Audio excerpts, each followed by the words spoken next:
보험금 5천만 원 받았는데 그날부터 제 인생은 지옥이 됐습니다. 20년 넘게 낸 보험료 아파서 정당하게 받은 돈인데 그 대가로 매달 나오던 연금이 뚝 끊겼습니다.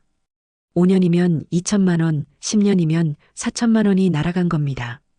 교통사고 합의금, 산재 보상금, 심지어 부모님 유산까지. 국가는 여러분의 사정 봐주지 않습니다. 통장에 찍힌 숫자만 보고 바로 선을 긋습니다. 기준 초과, 자격 박탈. 이게 끝입니다. 2026년 현재 이런 날벼락 맞는 분들이 급증하고 있습니다. 더 무서운 건 내가 왜 탈락했는지, 어떻게 해야 계속 받을 수 있는지 나라에서 절대 먼저 알려주지 않는다는 겁니다. 오늘 영상 보험 있으신 분, 사고 합의 중인 분, 상속 앞두신 분이라면 무조건 끝까지 보십시오. 모르면 수천만 원 날리고 알면 100% 지킬 수 있습니다. 안내 문자 하나 없이 당하는 이 날벼락, 여러분은 피해 가셔야 합니다. 보험금 수령 전후로 반드시 체크해야 할 세 가지, 오늘 전부 공개하겠습니다. 내 노후 자금, 내가 아니면 아무도 지켜주지 않습니다. 이거 진짜 억울합니다. 듣고 나시면 화가 나실 겁니다. 바로 일시금에 덫입니다. 많은 분들이 이렇게 생각하십니다. 보험금은 아파서 받은 건데 그게 왜 재산이야? 합의금은 내 몸 다친 대가잖아. 소득이 아니지. 위자료는 수십 년 세월 보상인데 왜 문제가 돼? 당연한 생각입니다. 상식적인 생각입니다. 그런데 나라의 계산법은 여러분 상식하고 완전히 다릅니다. 기초연금에서는요. 통장에 찍힌 돈은 전부 금융재산입니다. 어디서 왔는지 안 따집니다. 왜 받았는지 안 봅니다. 아파서 받았든 다쳐서 받았든 이혼해서 받았든 통장 잔고에 숫자가 올라가면 그 순간 여러분의 소득인 정액이 올라갑니다. 이걸 공식 용어로 금융재산의 소득 환산이라고 합니다. 쉽게 말해서요. 통장에 돈 있으면 그걸 소득처럼 계산한다는 겁니다. 계산법 알려드릴게요. 통장에 5천만 원이 있다고 해봅시다. 먼저 기본공제 2천만 원을 뺍니다. 남은 3천만 원에 연 4%를 곱합니다. 120만 원입니다. 이걸 12개월로 나누면 월 10만 원입니다. 여기서 끝이 아닙니다. 이자 소득도 따로 계산합니다. 5천만 원을 연 3% 이자 준다고 치면 1년에 150만 원입니다. 월로 나누면 12만 5천 원. 기본공제 4만 원 빼면 8만 5천 원입니다. 자, 이제 더해보겠습니다. 10만 원 더하기 8만 5천 원. 월 18만 5천 원입니다. 통장에 5천만 원 있으면 매달 18만 5천 원 버는 사람으로 계산된다는 겁니다. 실제로는 한 푼도 안 썼는데요. 그냥 넣어둔 건데요. 나라는 당신 소득 있잖아요 라고 봅니다. 여러분, 이게 무슨 뜻인지 아시겠습니까? 암보험 진단금 5천만 원 받았습니다. 교통사고 합의금 3천만 원 받았습니다. 산재보험금 4천만 원 받았습니다. 위자료 1억 원 받았습니다. 이 돈들이 통장에 찍히는 순간 여러분의 소득인 정액이 수십만 원씩 뛰어오릅니다. 2026년 기준 단독가구 선정 기준액이 228만 원입니다. 이미 다른 재산, 연금 합쳐서 200만 원쯤 되시는 분, 갑자기 보험금 5천만 원 들어오면 한 방에 228만 원 넘어갑니다. 탈락입니다. 매달 34만 원 날아갑니다. 1년이면 410만 원입니다. 실제 사례 말씀드리겠습니다. 대전에 사시는 김말수님, 올해 68세이십니다. 작년에 유방암 판정 받으셨습니다. 다행히 초기에 발견해서 수술 잘 받으셨습니다. 20년 넘게 부은 암보험에서 진단금이 나왔습니다. 5,200만 원입니다. 병원비 내려고 통장에 넣어뒀습니다. 당연한 거 아닙니까? 그런데 그달에 기초연금 재산조사가 걸렸습니다. 결과요? 금융재산 증가로 소득인 정액 초과, 자격 정지. 김말수님이 뭐라고 하셨는지 아십니까? 아니, 나 암 걸려서 받은 돈이에요. 병원비 내려고 넣어둔 건데. 이게 왜 소득이에요? 내가 뭘 번 게 아니잖아요. 공무원 대답이요. 어르신, 저희도 안타깝습니다. 그런데 규정상 금융재산은 출처를 따지지 않습니다. 통장 잔고 기준입니다. 김말수님, 암 치료하랴, 연금 끊기랴. 이중고에 시달리고 계십니다. 연간 410만 원씩 앞으로 몇 년을 못 받으실지 모릅니다. 병원비로 다 쓰면 다시 받을 수 있냐고요? 네, 받을 수 있습니다. 금융재산 줄어들면 다시 신청하시면 됩니다. 그런데요, 그 사이에 날아간 돈은 영원히 못 돌려받습니다. 소급 지급 절대 없습니다. 김말수님이 만약에 이걸 미리 아셨다면요. 보험금 나오기 전에 먼저 기초연금 신청하셨을 겁니다. 아니면 보험금을 한꺼번에 안 받고 분할로 받으셨을 겁니다. 방법이 있었습니다. 근데 몰랐습니다. 아무도 안 알려줬습니다. 여러분, 이게 첫 번째 함정입니다. 일시금이 들어오는 순간, 그게 보험금이든 합의금이든 위자료든 산재보험금이든 통장 잔고가 뛰는 순간 기초연금 자격이 흔들립니다. 좋은 일이 생겼는데 연금이 끊깁니다. 아픈 대가로 받은 돈인데 노후가 무너집니다. 이게 2026년 기초연금의 현실입니다. 이게 끝이 아닙니다. 지금 말씀드린 건 돈이 들어와서 생기는 문제입니다. 그런데요, 돈을 안 썼는데 문제가 되는 경우도 있습니다. 재산을 줄였는데 오히려 더 불리해지는 경우도 있습니다. 뭔 소린가 싶으시죠? 이거 진짜 황당합니다. 재산을 줄였는데 오히려 더 불리해지는 경우입니다. 많은 분들이 이렇게 생각하십니다. 집 팔면 재산 줄어드니까 기초연금 받기 쉬워지겠지? 부동산 처분하면 유리하겠지? 현금으로 바꿔놓으면 좋겠지? 완전히 틀렸습니다. 오히려 역효과입니다. 재산 줄이려다 더 불리해집니다. 왜 그런지 숫자로 보여드리겠습니다. 2026년 기초연금 선정기준액입니다. 단독가구, 월 소득인 정액 228만 원 이하. 부부가구, 월 소득인 정액 364만 8천 원 이하. 이 숫자 안에 들어와야 기초연금 받습니다. 이 숫자 넘어가면 탈락입니다. 그런데 여기서 중요한 게 있습니다. 소득인 정액이라는 게 뭐냐? 여러분이 생각하는 소득하고 완전히 다릅니다. 월급만 소득 아닙니다. 연금만 소득 아닙니다. 집도, 땅도, 차도 소득입니다. 통장 잔고도, 보험도, 주식도 소득입니다. 여러분이 가진 모든 재산을 끌어모아서 이걸 월 소득처럼 환산합니다. 이게 소득인 정액입니다. 자, 여기서 핵심입니다. 부동산하고 금융재산. 이 두 개의 환산 방식이 다릅니다. 부동산은요, 공시가격에서 기본공제 빼고 남은 금액의 월 4%를 12로 나눕니다. 복잡하죠? 쉽게 예를 들어 드릴게요. 공시가격 2억짜리 아파트가 있습니다. 대도시 기준 기본공제 1억 3,500만 원 빼면 6,500만 원 남습니다. 여기에 연 4% 곱하면 260만 원, 12개월로 나누면 월 21만 7천 원입니다. 2억짜리 집이 월 21만 7천 원으로 환산됩니다. 그런데요, 이 집을 팔았습니다. 2억 원이 현금으로 들어왔습니다. 자, 이제 어떻게 될까요? 금융재산 계산법 들어갑니다. 2억 원에서 기본공제 2천만 원 뺍니다. 1억 8천만 원 남습니다. 여기에 연 4% 곱하면 720만 원, 12개월로 나누면 월 60만 원입니다. 잠깐요. 집으로 가지고 있을 때는 월 21만 7천 원, 현금으로 바꾸니까 월 60만 원, 거의 3배입니다. 여러분, 이게 무슨 뜻입니까? 집 팔아서 현금 만들면 소득인 정액이 3배 가까이 뛰어오른다는 겁니다. 재산 줄이려고 집 팔았는데 오히려 기초연금 탈락 확률이 높아집니다. 실제 사례 말씀드리겠습니다.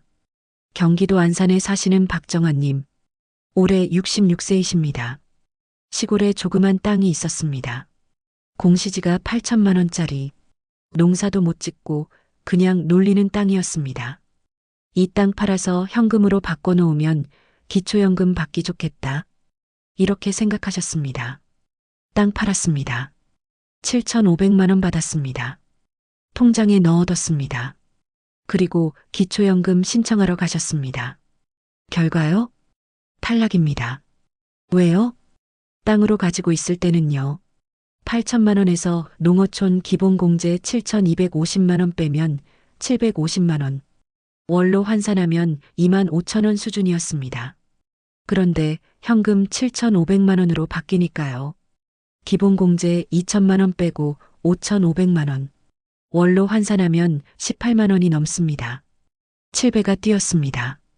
박정아님, 다른 재산이랑 연금 합치니까 소득인 정액이 228만 원 턱걸이로 넘어갔습니다. 재산 줄이려고 한 건데 오히려 탈락했습니다. 기가 막히지 않습니까? 이게 끝이 아닙니다. 금융재산은 이자 소득도 따로 잡힙니다. 7,500만 원을 연 3% 예금에 넣었다고 치면 1년에 225만 원 이자 나옵니다. 월로 나누면 18만 7천 원. 기본공제 4만 원 빼도 14만 7천 원입니다. 아까 환산액 18만 원에 이자 소득 14만 7천 원 더하면 월 32만 원이 넘습니다. 땅으로 가지고 있을 때 월 2만 5천 원이었는데 현금으로 바꾸니까 월 32만 원입니다. 12배가 넘게 뛰었습니다. 여러분, 이게 기초연금의 함정입니다. 부동산 팔면 유리할 줄 알았는데 현금으로 바뀌는 순간 더 불리해집니다. 농지 팔면 손해입니다. 집 팔면 손해입니다. 땅 팔면 손해입니다. 물론 상황에 따라 다릅니다. 무조건 안 팔아야 한다는 게 아닙니다. 핵심은요. 팔기 전에 계산부터 해봐야 한다는 겁니다. 팔고 나서 후회하면 늦습니다. 이미 현금화된 건 되돌릴 수 없습니다. 자, 여기까지 정리하겠습니다. 2026년 기준 핵심 숫자입니다. 단독가구 소득인 정액 상한 228만 원. 부부가구 소득인 정액 상한 364만 8천 원. 금융재산 기본공제 2천만 원. 금융재산 소득 환산율 연 4%. 이자소득 기본공제 월 4만 원. 이 숫자들 꼭 기억하셔야 합니다. 통장에 큰돈 들어오면 소득인 정액 올라갑니다. 부동산 팔아서 현금화하면 더 올라갑니다. 좋은 의도로 한 일이 오히려 독이 됩니다.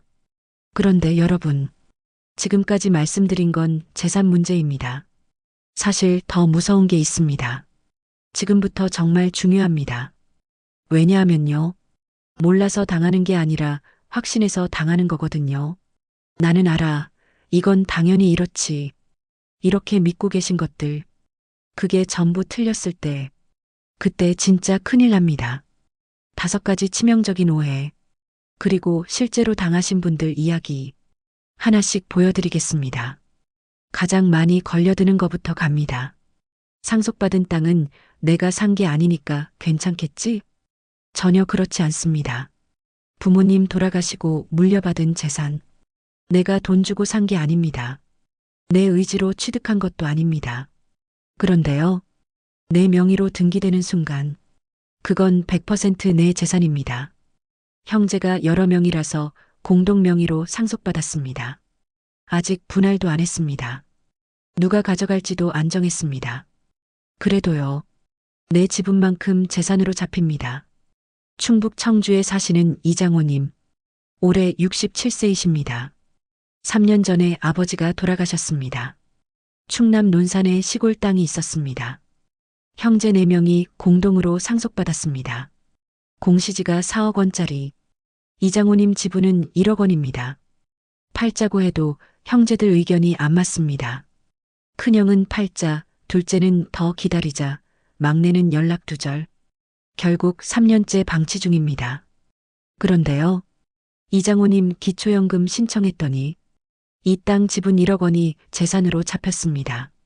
아니, 나는 그 땅 쓰지도 못해요. 팔 수도 없어요. 형제들이 동의를 안 해주는데요. 안 통합니다. 등기부등본에 내 이름 있으면 그건 내 재산입니다. 쓸 수 없는 땅 때문에 받을 수 있는 연금을 못 받고 계십니다. 연간 410만 원. 3년이면 1230만 원입니다. 부모님 유산이 오히려 족쇄가 됐습니다. 이건 진짜 모르시는 분 많습니다. 해외여행 좀 길게 다녀오는 건 상관없겠지? 절대 아닙니다. 기초연금은요, 대한민국에 거주하는 사람한테 주는 겁니다. 해외에 6개월 넘게 체류하시면요, 자격이 정지됩니다. 이유 안 따집니다. 출입국 기록만 봅니다. 6개월, 180일 넘으면 그달부터 연금 끊깁니다.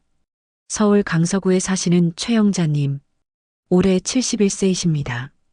딸이 캐나다에 삽니다. 손주 돌봐달라고 해서 갔습니다. 처음엔 3개월만 있으려고 했습니다. 근데 손주가 너무 예뻤습니다. 딸도 힘들어 보였습니다. 3개월이 6개월 됐습니다. 6개월이 7개월 됐습니다. 한국 돌아와서 통장 확인했습니다. 연금이 안 들어와 있었습니다. 주민센터에 전화했습니다. 어르신, 해외 체류 180일 초과로 자격 정지되셨습니다. 다시 받으시려면 재신청하셔야 합니다. 최영자님이 뭐라고 하셨냐면요. 아니, 나 여행 간 게 아니에요. 딸 도와주러 간 거예요. 손주 봐준 건데 이게 왜 문제가 돼요? 안 통합니다. 출입국 기록에 180일 넘으면 이유 불문하고 정지입니다. 7개월 동안 못 받은 연금 약 240만 원입니다. 여기서 끝이 아닙니다. 요양원 가면 알아서 다 처리해 주겠지? 천만의 말씀입니다. 요양원 입소하시면요, 주소지가 바뀔 수 있습니다. 요양원 소재지로 전입신고하시는 경우가 있거든요. 기초연금 선정 기준액이 지역마다 다릅니다. 대도시, 중소도시, 농어촌, 기본공제 금액이 다 다릅니다. 인천에 사시던 박명아님, 올해 78세이십니다. 건강이 안 좋아지셔서 경기도 양평에 있는 요양원에 입소하셨습니다. 요양원에서 주소 옮기라고 했습니다. 여기로 전입신고해야 행정처리가 편하다고 박명아님 별 생각 없이 옮기셨습니다. 그런데 2달 뒤 기초연금이 확 줄었습니다. 왜요? 인천은 대도시입니다. 기본공제가 1억 3,500만 원입니다. 양평은 농어촌입니다. 기본공제가 7,250만 원입니다. 똑같은 재산인데 기본공제가 6,250만 원이나 줄었습니다. 소득인 정액이 확 올라갔습니다. 기초연금 전액 받던 분이 감액되기 시작했습니다. 월 10만 원 넘게 깎였습니다. 1년이면 120만 원입니다. 요양원에서 알아서 해준다고요? 절대 아닙니다. 요양원은 요양만 해줍니다. 기초연금은 여러분이 챙기셔야 합니다. 주소 하나 옮겼다고 연금이 깎이는 겁니다. 마지막, 이게 가장 안타깝습니다. 한번 탈락했으니까 나는 영원히 못 받겠지? 완전히 틀린 생각입니다. 기초연금 선정 기준액은요, 매년 바뀝니다. 2025년에는 단독가구 213만 원이었습니다. 2026년에는 228만 원으로 올랐습니다. 15만 원이나 올랐습니다. 경북 경산에 사시는 정수님님, 올해 69세이십니다. 4년 전 만 65세 되자마자 신청하셨습니다. 탈락하셨습니다. 소득인 정액이 기준보다 8만 원 초과였습니다. 나는 자격 안 되나 보다. 그렇게 생각하고 포기하셨습니다. 4년 동안 한 번도 재신청 안 하셨습니다. 올해 자녀분이 알아봐 드렸습니다. 기준이 많이 올랐더라고요. 재산 상황도 좀 바뀌었고요. 다시 신청했습니다.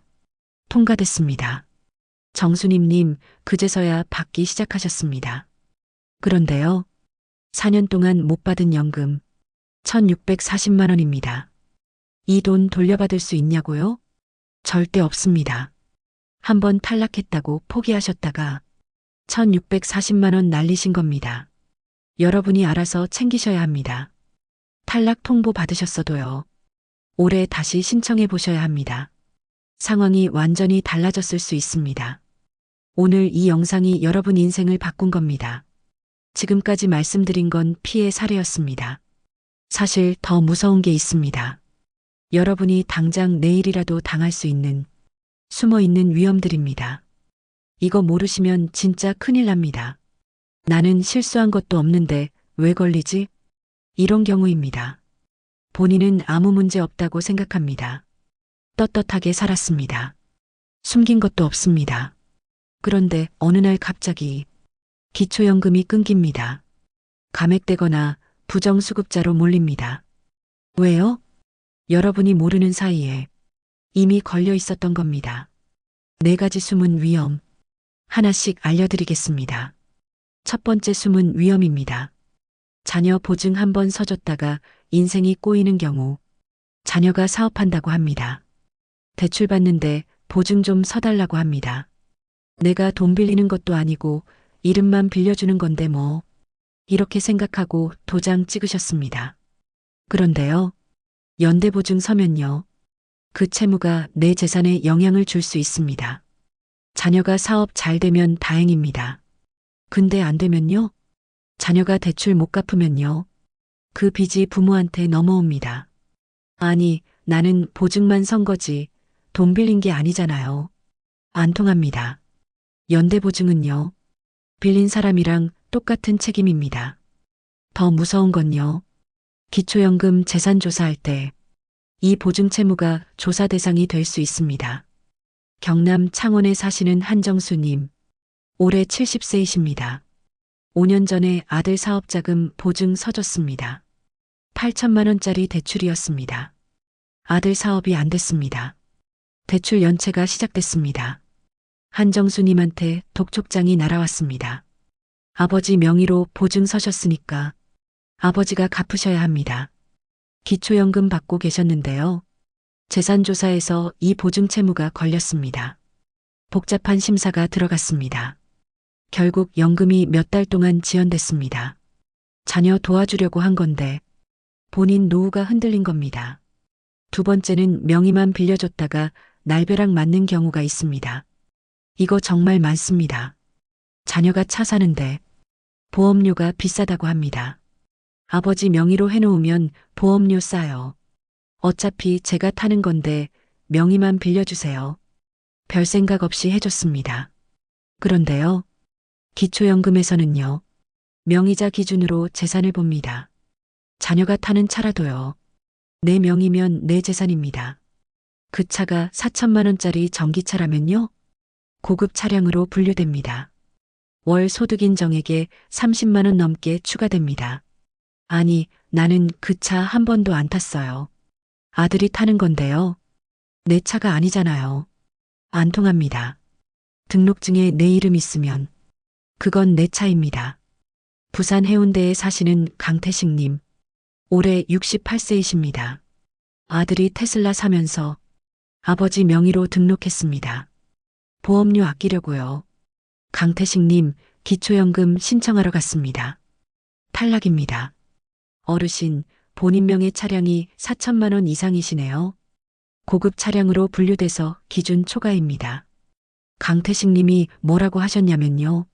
아니, 그 차 내가 산 것도 아니고 한 번도 안 탔어요. 아들 차예요. 명의만 빌려준 거라고요. 소용없습니다. 명의 빌려줬다가 연간 410만 원 날리고 계십니다. 차뿐만이 아닙니다. 부동산도 마찬가지입니다. 자녀 집 명의 빌려주셨다가 기초연금 탈락하신 분 수두룩합니다. 여러분 명의로 된 거 있으면 지금 당장 확인하셔야 합니다. 세 번째 숨은 위험은 해외에 뭔가 있으면 큰일 나는 경우입니다. 요즘 해외에 계좌 가지고 계신 분들 있습니다.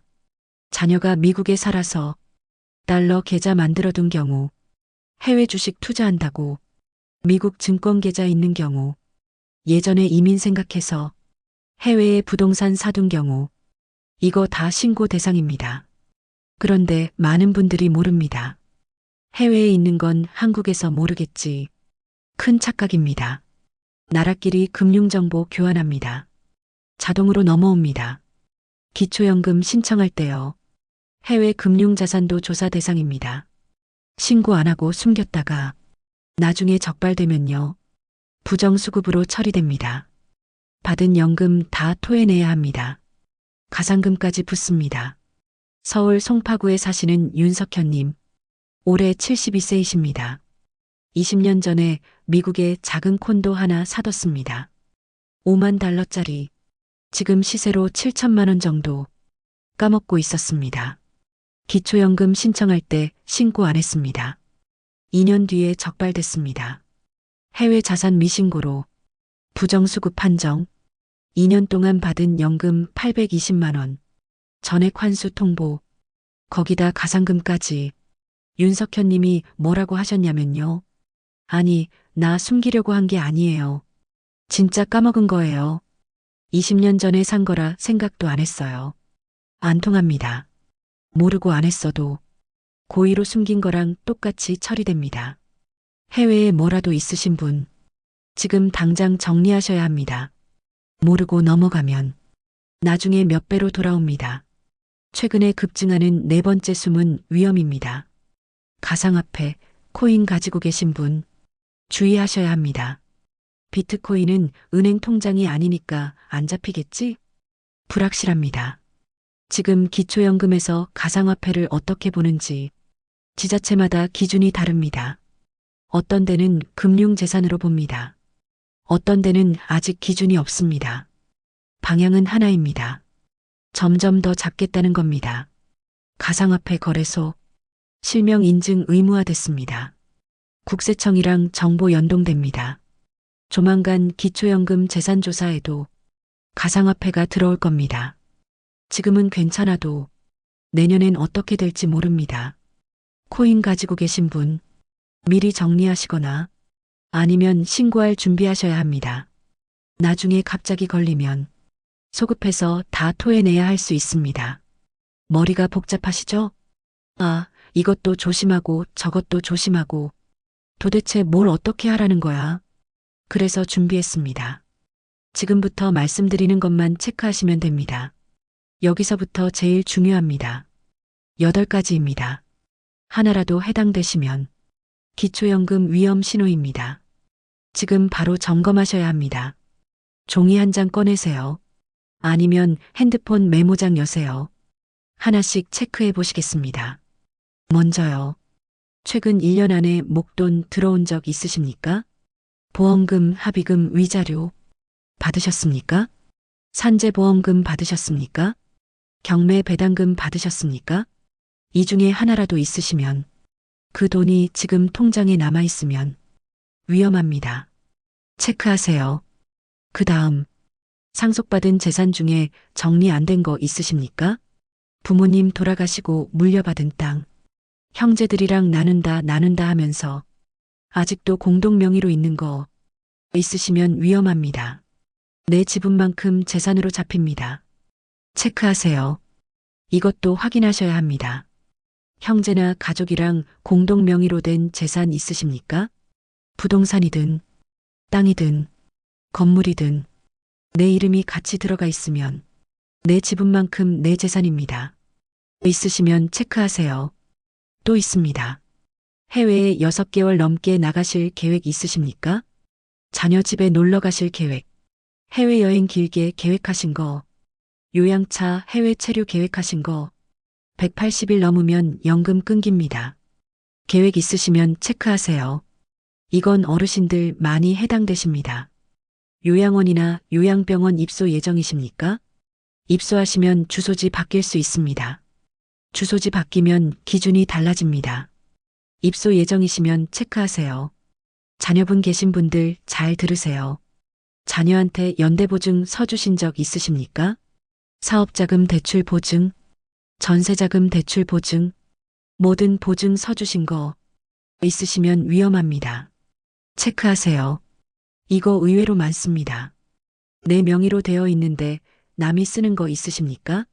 자녀가 타는 차인데 내 명의인 거, 자녀가 사는 집인데 내 명의인 거, 며느리 가게인데 내 명의인 거 있으시면 다 내 재산으로 잡힙니다. 체크하세요. 마지막입니다. 해외에 금융자산이나 부동산 있으십니까? 해외 은행 계좌, 해외 증권 계좌, 해외 부동산, 해외 콘도 뭐든 있으시면 신고 안 하시면 부정수급입니다. 체크하세요. 이 중에 몇 개나 체크되셨습니까? 하나도 없으시면 일단 안심하셔도 됩니다. 하나라도 체크되셨으면 지금 바로 정리하셔야 합니다. 에이, 나중에 해야지. 이러시면 안 됩니다. 기초연금은요, 신청하는 그 시점 기준으로 봅니다. 내일 신청하시면 내일 기준입니다. 다음 달 신청하시면 다음 달 기준입니다. 정리 안 하고 신청하시면 탈락입니다.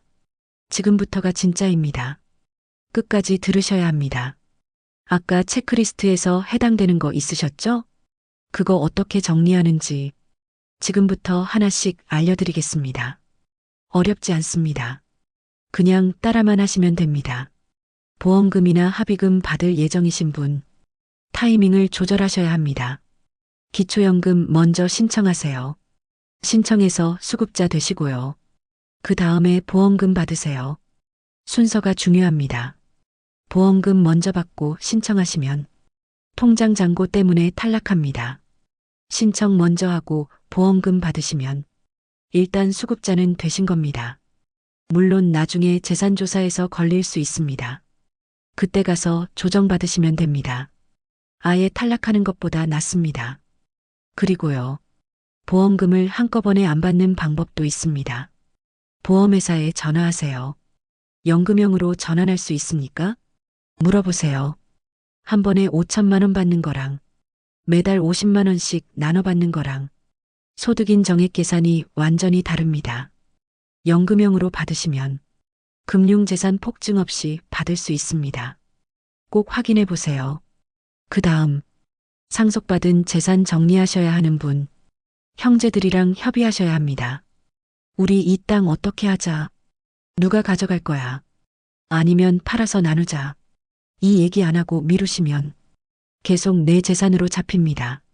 협의가 안 되시면요, 법원에 협의분할 조정 신청하실 수 있습니다.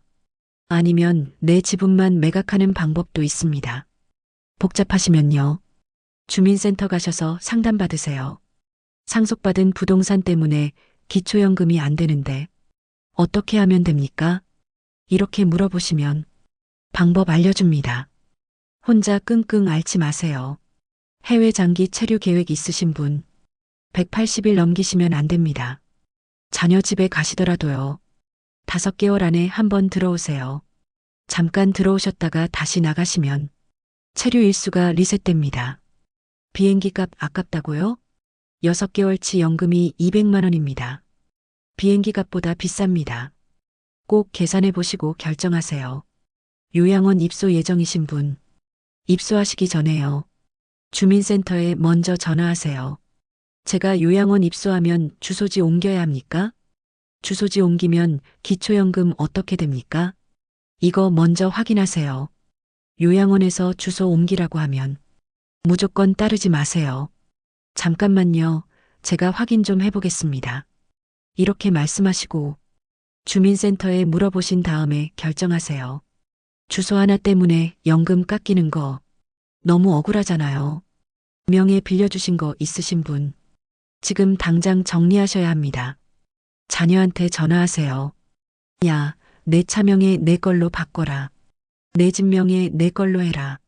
내 이름으로 되어 있으면 내 연금이 안 나온다. 이렇게 말씀하세요. 자녀가 나중에 할게요 하면요, 나중에 하면 내가 1년에 410만 원 손해본다. 내가 책임질 거야? 이렇게 말씀하세요. 미루시면 안 됩니다. 내 명의인 동안은 계속 내 재산입니다. 해외 자산 있으신 분, 숨기시면 안 됩니다. 지금 당장 정리하시든지 아니면 신청할 때 정직하게 신고하시든지 둘 중 하나입니다. 숨겼다가 나중에 걸리면요, 받은 거 다 토해내야 합니다. 가상금까지 붙습니다. 차라리 처음부터 신고하시는 게 낫습니다. 해외 자산 있어도요, 기준만 안 넘으면 받을 수 있습니다. 숨기지 마시고 정직하게 신고하세요. 자, 여기까지가 실행 단계였습니다. 이것만 하시면 됩니다.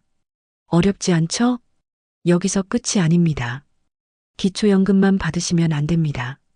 기초연금 받으시는 분들, 같이 받을 수 있는 혜택이 더 있습니다.